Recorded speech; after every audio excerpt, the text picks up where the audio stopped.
Why are our vital signs so important in maintaining good health? Paying attention to our vital signs really means early intervention, being able to do something about it. Our pulse rate, our body temperatures, our respiratory rate, and our blood pressure are called our vital signs. Today we'll talk about blood pressure. It's often called the silent killer because people really, in most cases, won't have symptoms that they have high blood pressure. And often they're not monitoring their blood pressure as good as they should. They're not going to the doctors for checkups like they should. They'll have high blood pressure and not even know it.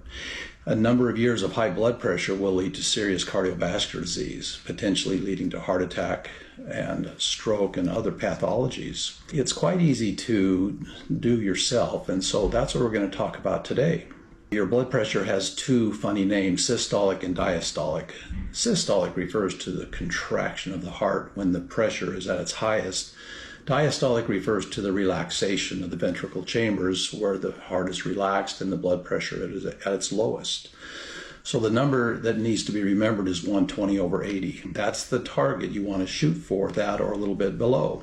When the blood pressure is too high consistently, it actually tears the luminal internal surface of the arteries, leading to atherosclerosis and cardiovascular disease. So it's important that we try to maintain good blood pressure.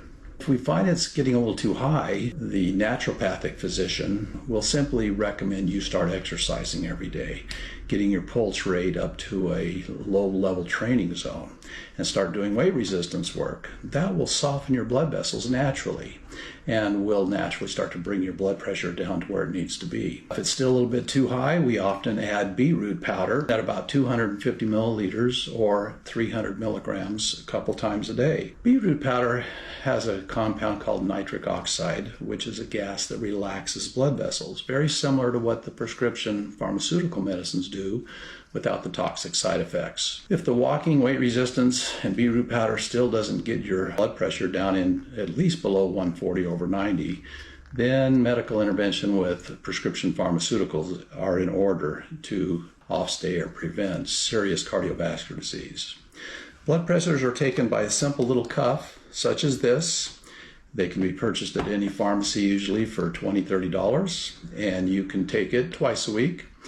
It's taken by resting with your back in a chair, putting the cuff on your right arm about an inch or two above your elbow crease, and it'll just do its job. You sit relaxed and take it a couple times, and it'll tell you what your blood pressure is. I hope this information proves helpful for you in preventing disease and knowing what some of your vital signs are.